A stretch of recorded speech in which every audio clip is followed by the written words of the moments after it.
Assalamualaikum warahmatullahi wabarakatuh. Perkenalkan, saya Regi Febriana dengan NPM 2110631220009 dari kelas Gizi 3B akan memaparkan mengenai gizi daur kehidupan. Dan yang akan saya bawa, yang pertama ada definisi gizi daur kehidupan, kemudian alur daur kehidupan, kemudian yang ketiga ada masalah gizi, kebutuhan energi dan zat gizi, kemudian makanan siang di tiap daur kehidupan. Apa gizi daur kehidupan? Proses gizi daur kehidupan merupakan proses perjalanan hidup manusia sejak lahir sampai mati. Nah, siklus kehidupan manusia mulai dari tahap konsepsi atau pembuahan sampai usia tua dan meninggal. Dalam daur kehidupan memiliki beberapa siklus, yaitu ibu hamil, ibu menyusui, bayi, balita, anak-anak, remaja, dewasa, dan manula. Yang pertama ada ibu hamil. Ibu hamil adalah pertumbuhan dan perkembangan janin intraterine mulai sejak konsepsi dan berakhir sampai permulaan persalinan, ataupun ibu hamil merupakan seorang wanita yang mengandung mulai dari konsepsi sampai lahirnya janin. Kemudian kehamilan dibagi menjadi eh, 3 trimester, trimester 1, trimester 2, dan trimester 3. Nah, pada trimester 1 yaitu dimulai dari konsepsi sampai minggu ke-12, trimester 2 dari minggu ke-13 sampai minggu ke-28, kemudian trimester 3 dari minggu ke-28 sampai minggu ke-40. Sekarang yaitu karakteristik dari ibu hamil. Yang pertama, trimester pertama. Jadi adanya trimester pertama pada ibu hamil dihitung mulai dari hari pertama siklus menstruasi terakhir sampai minggu ke-13 kehamilan. Pada trimester ini, perubahan secara fisik belum terlalu terlihat, tetapi ada beberapa gejala yang dapat ibu hamil alami. Kemudian yang kedua ada trimester kedua. Trimester kedua kehamilan berlangsung dari minggu 13 sampai ke minggu 27. Sebagian wanita atau ibu hamil mungkin merasa lebih nyaman pada trimester ini dibandingkan trimester pertama kehamilan. Nah, selama trimester kedua, rasa mual biasanya mulai mereda, emosi lebih terkendali, gairah seksual kembali normal, tubuh tidak lagi terasa mudah lelah, dan tidur akan terasa lebih. Kemudian ada trimester ketiga. Trimester ketiga merupakan tahap kehamilan terakhir yang berlangsung pada minggu ke-28 hingga persalinan. Nah, tahap ini akan lebih menguji ibu hamil secara fisik dan emosional dibandingkan tahap kehamilan sebelumnya. Dan perubahan akan terlihat karena perut akan semakin membesar.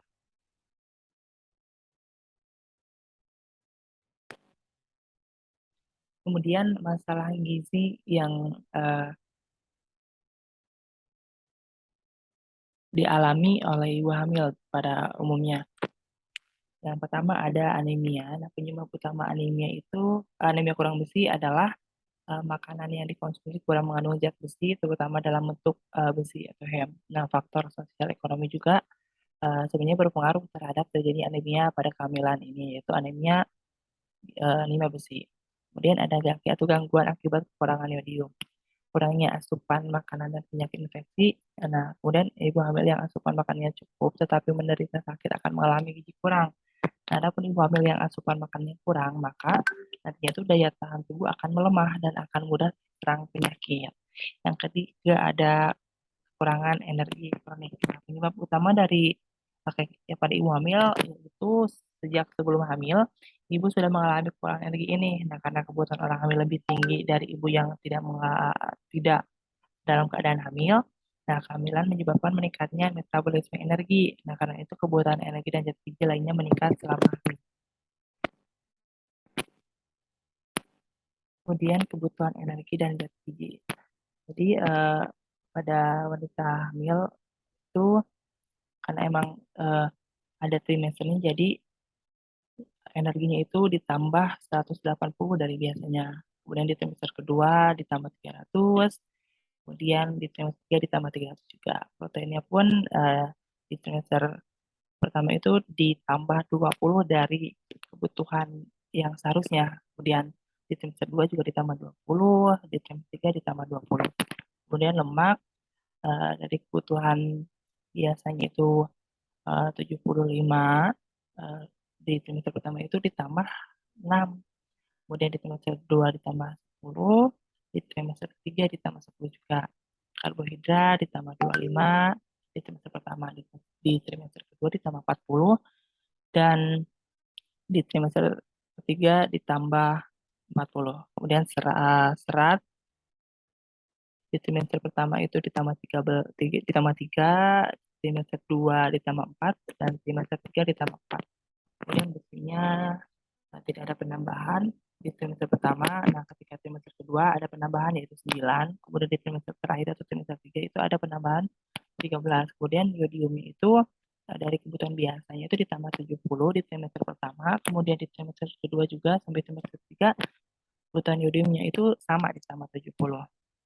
Kemudian membutuhkan vitamin B6, B12, folat, dan vitamin A. Nah, kemudian ibu hamil pun membutuhkan tablet tambah darah yang mengandung zat besi dan asam folat.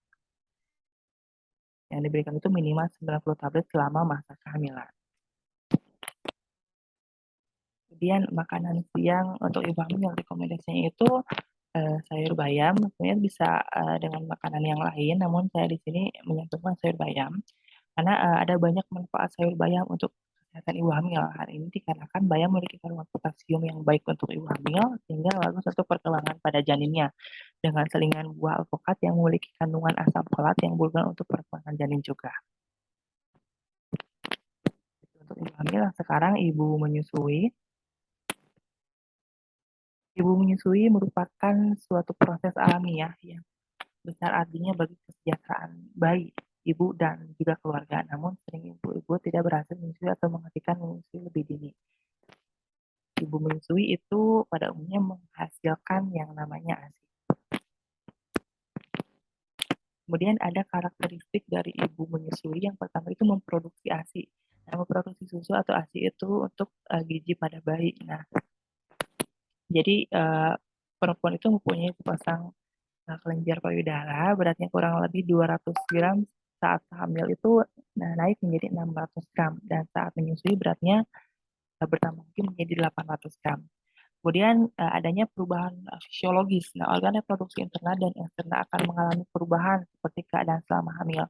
Nah, perubahan ini tuh terjadi secara berangsur-angsur dan berlangsung selama lebih kurangnya tuh 3 bulan. Kemudian ada masalah gizi pada ibu menyusui yaitu anemia besi. Anemia pada ibu menyusui dapat ada kelanjutan dari anemia selama kehamilan yang tidak tertangani dengan baik. Jadi adanya anemia besi pada ibu menyusui itu karena adanya anemia ketika si ibu hamil ini mengalami anemia pas kehamilan. Nah, munculnya anemia ini dapat terjadi karena berbagai hal, di antaranya itu kurangnya suplementasi besi selama kehamilan, kemudian perdarahan yang banyak saat proses melahirkan atau persalinan, kemudian kondisi nifas bisa menyebabkan ibu menyusui rentan mengalami anemia. Kemudian akan mengakibatkan pucat, cepat lelah, dan sering pusing. Karena kebutuhan energi dan zat gizi. Selama menyusui, ibu perlu adanya asupan gizi agar selama masa ini kebutuhan ASI pada bayi itu dapat terpenuhi. Nah, ibu menyusui membutuhkan tambahan energi dengan usia menyusui. Nah, dari persalinan sampai bayi berumur 6 bulan itu 700 kilokalori, kemudian dari 7 sampai 12 bulan itu 500 kilokalori. Nah, penambahan protein juga pada ibu menyusui berdasarkan usia menyusuinya. Itu 16 gram dengan usia menyusui 0 sampai 6 bulan, kemudian 12 gram dengan usia menyusui 7 sampai 12 bulan. Kemudian rekomendasi makanan siang untuk ibu menyusui. Nah, selama menyusui, ibu perlu adanya asupan gizi agar selama masa ini kebutuhan ASI pada bayi juga dapat terpenuhi dengan baik. Jadi perkembangan pada bayi juga akan lebih pesat. Nah, rekomendasinya ada sayur daun katuk untuk meningkatkan produksi ASI. Selain bermanfaat untuk ibu hamil, kandungan sterol yang punya sifat estrogen dalam katuk juga bermanfaat untuk memberikan efek hormonal yang memicu produksi ASI juga. Dengan begitu, dan katuk bisa membantu melancarkan ASI bagi ibu yang sedang menyusui. Kemudian bisa dibantu dengan pepaya muda untuk memproduksi ASI lebih banyak. Nah, sekarang beralih ke bayi. Bayi baru lahir atau BBL adalah bayi yang baru mengalami proses kelahiran berusia 0 sampai 28 hari. Nah, bayi itu memerlukan penyesuaian fisiologi berupa maturasi, adaptasi, atau menyesuaikan diri dari kehidupan intrauteri ke kehidupan ekstrauterine dan toleransi BBL untuk dapat hidup dengan baik. Nah, bayi baru lahir disebut juga dengan neonatus, yang juga merupakan individu yang sedang bertumbuh dan baru saja mengalami trauma kelahiran serta harus dapat melakukan penyesuaian diri dari kehidupan intrauterine ke kehidupan ekstrauterin. Kemudian ada karakteristik dari bayi. Bayi baru lahir biasanya mengalami penurunan berat badan pada saat ini karena mereka mengalami kesulitan menyesuaikan diri dengan lingkungan barunya atau yang disebut dengan extrauterine yang tadi. Kemudian adaptasi ini meliputi perubahan suhu tubuh, mengisap dan menelan, respirasi dan eliminasi. Kemudian adanya perkembangan motorik kasar dan halus pada bayi yang juga merupakan salah satu parameter terpenting pada pertumbuhan bayi yang menandakan kemampuan bayi untuk melakukan gerakan dengan anggota tubuhnya. Jadi, nah ketika bayi sudah memasuki bulan ke-6, bayi sudah mulai bisa tersenyum dan lebih responsif terhadap lingkungan sekitarnya dengan samar. Kemudian masalah gizi para bayi, biasanya itu ada yang namanya BBLF atau berat badan lahir rendah. Merupakan bayi yang lahir kurang dari 2,5 kg. Nah, bayi yang lahir dengan BBLR akan terlihat lebih kecil dan kurus, serta memiliki ukuran kepala yang terlihat lebih besar. Nah, BBLR dapat terjadi ketika bayi lahir secara prematur atau mengalami gangguan perkembangan saat di dalam kandungan. Kemudian ada darah tipis. Nah, penyakit rakitis merupakan kondisi yang mempengaruhi perkembangan tulang pada bayi atau anak-anak. Nah, kondisi ini dapat menyebabkan menjadi tulang, pertumbuhan tulang yang buruk dan lunak, lemahnya tulang, yang mana hal tersebut dapat menyebabkan kelainan bentuk tulang. Untuk tulang pada bayi. Kemudian ada marasmus, itu kurang asupan energi dan protein. Jika konsep adalah malnutrisi, karena kekurangan protein, meski asupan energi cukup, maka marasmus merupakan kekurangan asupan energi atau kalori dari semua bentuk makronutrien yang mencakup karbohidrat, lemak, dan protein.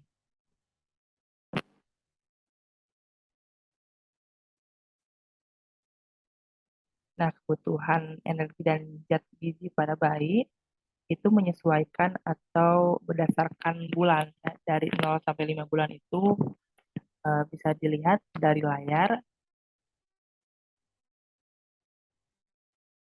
dan 6 sampai 11 bulan bisa dilihat juga dari layar.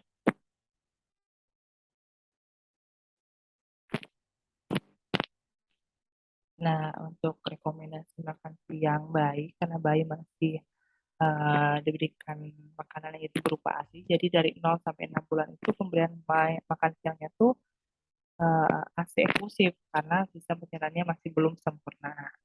Kemudian dari usia 6 sampai 12 bulan itu pemberian makan siang pada bayi yaitu MPASI atau makanan pendamping ASI dengan tekstur yang berangsur dari saring, halus, dan makanan. Kemudian lanjut kepada balita. Balita merupakan anak yang telah menginjak usia di atas 1 tahun atau lebih populer dengan usia anak di bawah 5 tahun. Nah, balita merupakan istilah umum bagi anak usia 1 sampai 3 atau balita dan anak prasekolah 3 sampai 5 tahun.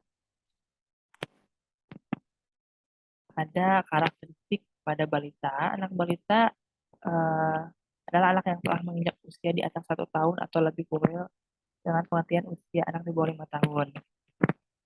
Kemudian, balita umur 1 sampai 3 tahun sudah dapat memakan makanan yang disiapkan ibunya. Namun, pada umur ini balita hanya bisa diberikan dengan porsi kecil. Namun, frekuensinya sering. Agar tumbuh kembangnya sebelum prasekolah bisa teratur dan mempercepat pertumbuhan balita. Kemudian, usia balita 3 sampai 5 tahun atau sering disebut sebagai masa keemasan dalam tumbuh kembang anak, ada sebagian menyebutkan periode ini sebagai masa prasekolah. Kemudian ada masalah gizi yang sering terjadi pada balita, yaitu kekurangan energi protein, merupakan keadaan kurang gizi yang disebabkan oleh rendahnya konsumsi energi dan protein dalam makanan sehari-hari, atau disebabkan oleh gangguan penyakit tertentu sehingga tidak memenuhi angka kecukupan gizi pada balita. Nah, kebutuhan energi dan zat gizi pada balita, energi biasanya balita membutuhkan sekitar 1000 sampai 1400 kalori per hari. Kemudian kalsiumnya dibutuhkan kurang lebih 500 mg per hari. Zat besi untuk balita itu membutuhkan 7 mg per hari. Nah, kebutuhan nutrisi pada balita atau kebutuhan gizi pada balita sebenarnya juga dipengaruhi oleh usia, kemudian dipengaruhi oleh besar tubuh dan tingkat aktivitas yang dilakukan oleh balita itu sendiri. Kemudian rekomendasi makan siang untuk balita itu ada sup Kimlo. Dalam sup Kimlo terdapat kandungan gizi diantaranya protein, karbohidrat dalam seun, kemudian vitamin A, karena di sini ada wortel ya. Kemudian protein yang baik untuk pertumbuhan balita dengan selingannya itu buah jeruk. Sekarang beralih kepada anak. Anak merupakan seorang laki-laki maupun perempuan dengan rentang usia 5-13 tahun. Nah, biasanya pada masa ini terjadi masa di mana senangnya bermain dan mulai memasuki sekolah. Karakteristik dari anak, yang pertama perkembangan fisik.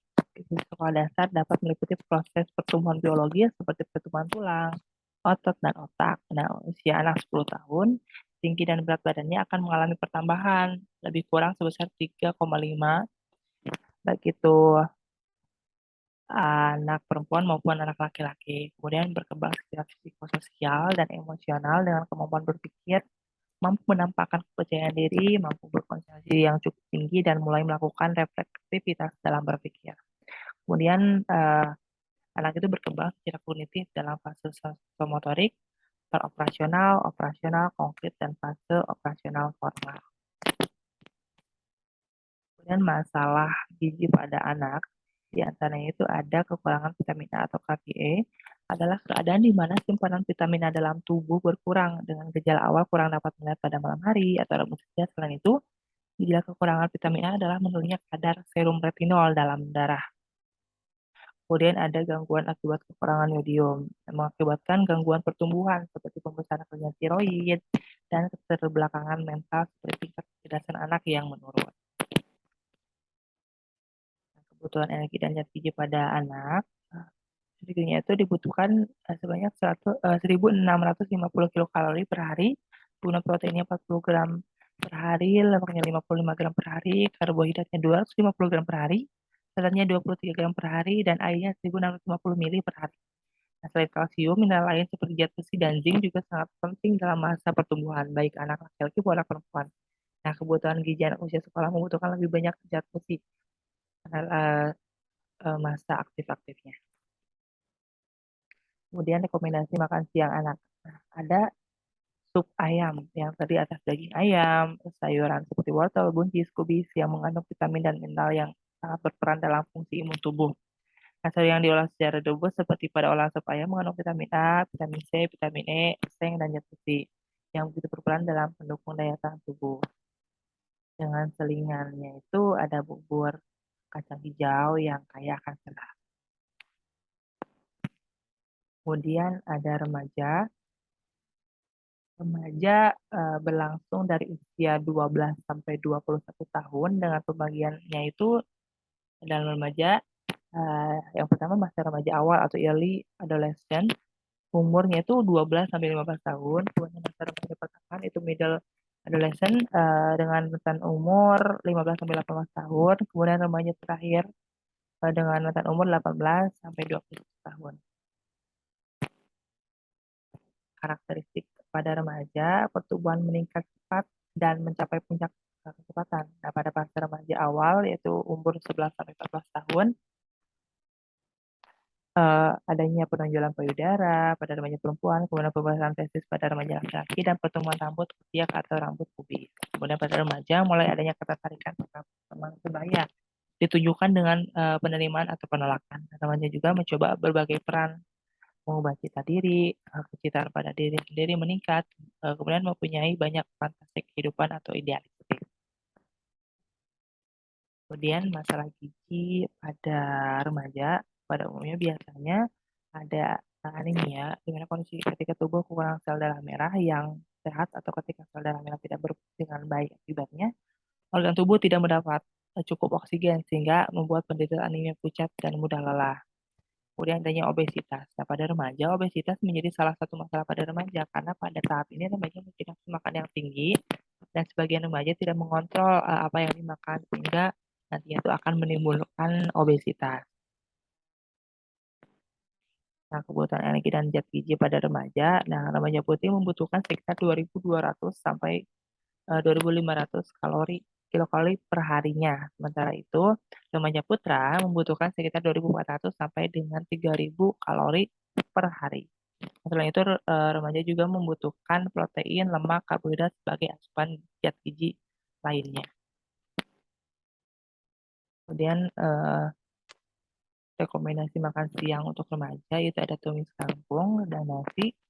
Nah, kangkung mengandung banyak vitamin dan mineral penting yang dibutuhkan tubuh, diantaranya vitamin, kalori, karbohidrat, dan lemak dengan seringan jus mangga yang memiliki kandungan tinggi serat dan protein.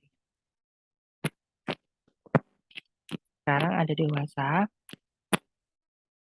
Dewasa merupakan rentang umur laki-laki dan perempuan 18 sampai menopause. Dan dewasa itu terbagi menjadi usia dewasa. Pertama itu 19 sampai 29 tahun disebut dewasa muda, 30 sampai 49 tahun, dan 50 sampai 64 disebut dewasa setengah tua. Karakteristiknya itu ada masa pengaturan mulai menerima tanggung jawab sebagai orang dewasa, kemudian usia reproduktif atau masa reproduktif memiliki keturunan. Kemudian ada masa bermasalah, cuy munculnya masalah baru seperti pernikahan dan lain-lain. Kemudian masa ketegangan emosional, nah, pada wilayah baru dengan permasalahan yang baru juga. Kemudian ada masa keterasingan sosial, nah, memasuki dunia kerja dan kehidupan keluarga. Kemudian ada masa komitmen, masa ketergantungan, masa perubahan nilai, dan masa penyisihan diri dengan cara hidup baru. Juga masa kreatif atau masa dewasa awal dengan pusat kreativitas.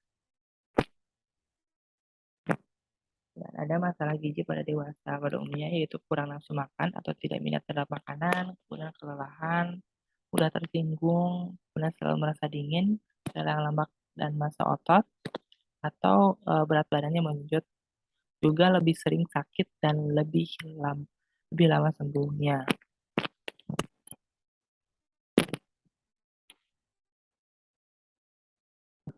Nah, kebutuhan energi dan zat gizi pada dewasa dibutuhkan sekitar 1.700 sampai 2.250 kalori per hari. Asupan nutrisi tersebut akan diubah menjadi energi untuk beraktivitas. Kebutuhan energi gizi pada orang dewasa meliputi makronutrien yang terdiri dari protein, karbohidrat, dan lemak. Pada tubuh orang dewasa dibutuhkan karbohidrat kebanyakannya.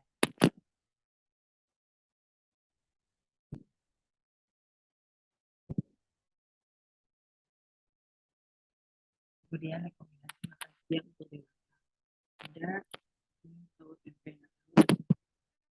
yang baik untuk tubuh pada usia dewasa agar tubuh dapat bekerja dengan telinga kiri yang kaya akan vitamin C. Dan yang ada manfaat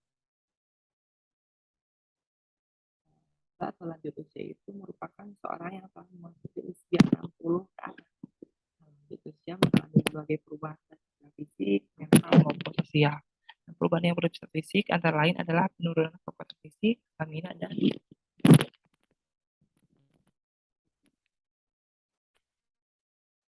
ada karakteristik dari manula. Yang pertama, perubahan pada fisiologisnya. Perubahan fisiologis pada lansia beberapa diantaranya kulit kering, penipisan rambut, penurunan pendengaran, penurunan refleks batuk, pengeluaran lendir, penurunan curah jantung, dan sebagainya. Kemudian ada perubahan pada fungsionalnya.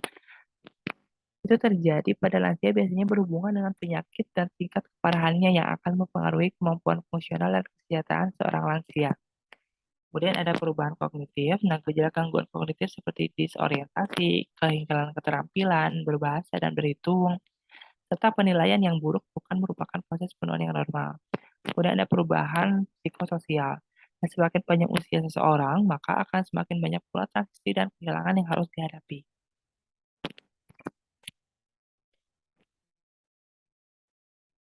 Masalah gizi pada manula itu ada malnutrisi pada lansia, Biasanya disebabkan karena menurunnya nafsu makan, kesulitan menelan karena berkurangnya air liur, cara makan yang lambat karena masalah pada gigi, kemudian mual karena depresi dan gangguan status fungsional. Nah, pada lansia berbeda dengan usia yang lain karena penurunan berbagai fungsi tubuh, adanya penyakit kronik dan keterbatasan. Nah, pada lansia, komposisi tubuh terdiri dari 30-40% zat padat, 60-70% cairan, dan terjadi penurunan metabolisme 2% per tahun dimulai pada usia 40 tahun. Nah, kebutuhan energi dan zat gizi pada manula, nah kebutuhan kalori usia lanjut relatif lebih rendah dibandingkan ketika masih muda karena tingkat aktivitas tubuh yang berkurang. Nah, energi menggunakan volume lansia, kebutuhannya itu protein 0,8 sampai 1 gram per kilogram berat badan, kemudian kebutuhan lemaknya itu 20 sampai 25% dan kebutuhan karbohidrat 60 sampai 65% kebutuhan. Nah, kebutuhan seratnya itu berkisar 25%, kebutuhan jaringan 1500 cc, vitamin dan mineral sesuai dengan angka-angka zat gizi yang dianjurkan pada manula.